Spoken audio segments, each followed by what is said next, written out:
and welcome to another Every Tuesday tutorial. In this week's tutorial, I'm going to share my technique for creating wave lettering layouts.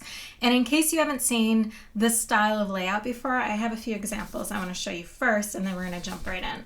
So these are a few of the more simpler kinds where we have a shorter quote and then we lay it out, and it kind of looks like waves of water from far away. So they're really fun, dynamic layouts. I first started doing this type of style with some freelance work I completed a couple of years ago, and those ones had really, really long phrases. So these are some of those. And the style, it was for a company that had a kind of a snarky feel to it. So the lettering was a little more spicy, I guess you could say. So these are just some of the layouts I did for that. And you can see when it's in all caps, you really get that wave kind of going through all the lettering. So I've had a lot of practice with this, and the first time I started doing it with all of these words, it definitely took me quite a while to get a process down. But now that I have the process down, I wanted to share that exact process for laying out lettering in a wave format. So I've got a quote that I'm going to show you. I haven't done this one yet, so you can kind of see my thought process. I'll describe it as we go along, so you can kind of see what I'm thinking as I go through and create one of these. So the quote that I'm using is, "The main thing is to keep the main thing the main thing." And I would recommend that if you're just starting out with this style of layout, to choose a quote that's at least 10 words long, because if it's too short, then you're not going to get that believable kind of wave look. If you have too few words, obviously you can't do enough lines to make that layout come to life. So that's my advice for that. And the other thing is when you are creating the different lines of lettering, you want to make sure you have at least 3 to 4. Sometimes, like you can see down here, I've got 2 words, but they're a little lengthier. I typically keep my line length between 3 and 5 words. So just a heads up about that as we get into it. Okay, so I've got this quote, "The main thing is to keep the main thing the main thing." So the first thing that I do is I write out the quote and I break it up into different lines, so I have an idea of how I'm going to lay it out first, just the quantity of words per line. So I'm just going to break it up right here. So I think I'm going to keep the main thing as the first line, is to keep the main thing the main thing. So I don't like that I have the main thing on the same thing twice. So I think I'm going to move the over to this line. So it's going to look a little like the main thing. Okay, I'm sorry about my terrible handwriting. When I'm not focused on creating really beautiful lettering, it looks a little like chicken scratch. But I decided to move the main thing on its own line, so I've moved this one over as well. I just think there's more emphasis if you end on these 2 words right here. So I've got the main thing on line 1 is to keep the on line 2, main thing the on line 3, and then end with main thing, so it's really impactful at the end. Okay, so the next thing I do is I decide which words are going to have emphasis, because the words that have emphasis are going to be larger in my waves. So you can see right here I've got good really large, so that's where I have more emphasis, and same thing with shine and sunbeams, and you can see out of is kind of secondary, so it's smaller. So that's how I establish where my waves are gonna kind of peak and bow. So right here, the first line is typically the most boring line. You can see on these examples, it's just starting things off, so they don't usually have a ton of emphasis. Your biggest waves happen within your layout rather than at the top and even sometimes the bottom. So just don't expect to put too much emphasis on your first line. I would focus all of your time and attention on placing emphasis in those larger words within the middle part of your quote. So I'm kind of just going to leave the main thing alone right now, the first line right here. So I'm going to look at the second and the third and the last line. So right away, out of is to keep there's not a lot going on here. The most impactful word within this line is keep. It's the longest one, it's the most actionable. So I'm going to make sure that keep is a little larger. So I'm just going to kind of note that right here.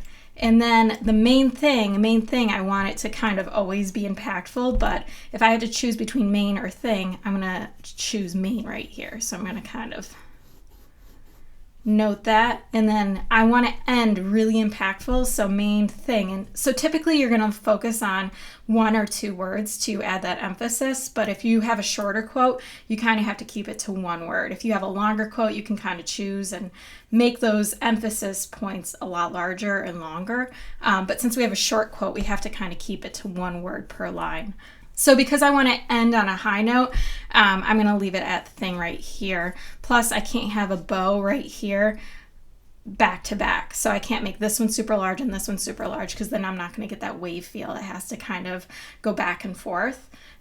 So this is good because I can come down, make this one big, and then come back down. So this is my wave right here. And then this one I already know is going to go up, but then I'm going to come down for keep. So I'm kind of already making my waves once I establish which words are going to have more emphasis. And then this one's going to come down and then back up. And it's okay if you want to go super extreme, like if I want thing and the right here to be super tiny, I could come up even higher if I wanted to. And then you always want to end with a baseline right here that's straight. So you want to end straight and you want to start straight up here. And then you can kind of draw in your sides. So that looks really messy, so we're going to clean it up a little bit.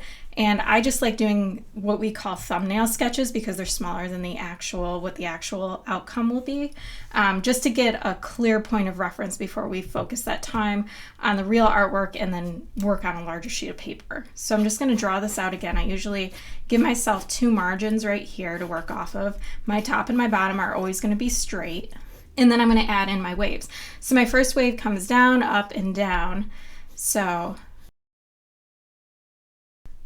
one thing I want to mention is that all of the materials that I'm showing for this video, just click on the link in the video description and I've got links to everything that I'm working with here, including this mechanical pencil.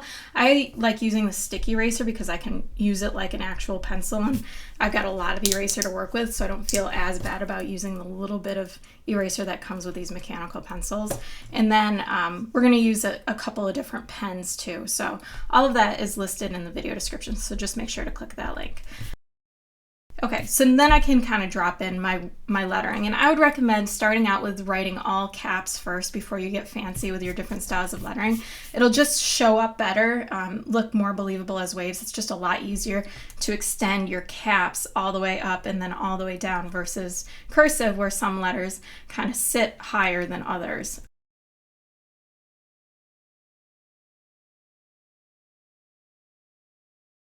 So you can already see it's really coming to life right here. And if I were to erase all of my waves, it would look really believable.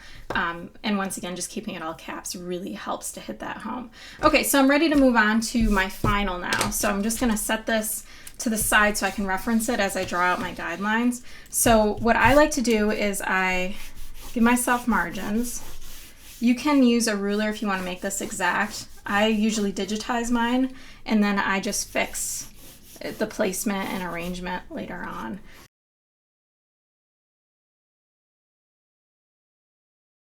Okay, so now I've got my guides that I can work off of, and instead of drawing right on top of this, I either use tracing paper or I'll use a light box to trace over. That way I have a clean result. So you can either write in pen or pencil. I'm going to jump right into pen just to move this video along. So typically I like using either a micron for my finer details. I like the O2 size the best, which is 0.3 millimeter. And I also like using this Tombow Fudenosuke. This is a twin tip, but you really only need the black tip for this. So I'm just going to start and go right at it.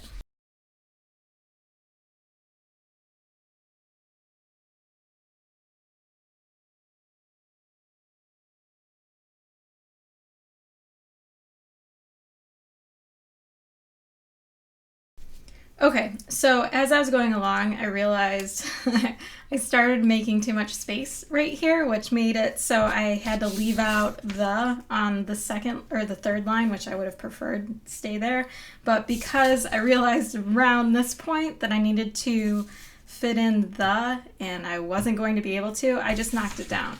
But that's totally fine, and you can always go back and just create another one if you'd like. So if I remove the template underneath here that I did originally, and let's just set this tracing paper on a white sheet of paper so you can see, we've got a pretty good outcome going. And then from here, what I like to do is I'll bring in on the computer, I'll scan this in, I'll vectorize it, which I'll leave a link to a tutorial along with all the supplies. So click that link in the video description, and I have a tutorial on vectorizing your lettering as well. So what I'll do is once I vectorize, I can thicken things up. I could even thicken things up right here. Like if I wanted more emphasis on main thing because it's finishing, all of my downstrokes, I can come in and just thicken them up so it calls more attention to these areas. If I wanted to add in a drop shadow, I could do that too, like a disconnected.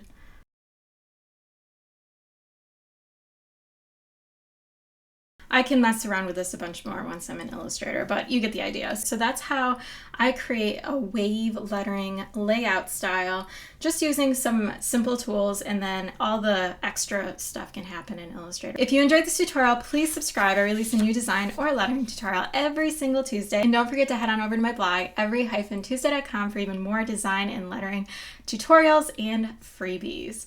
Thanks again for watching, and I will see you next week.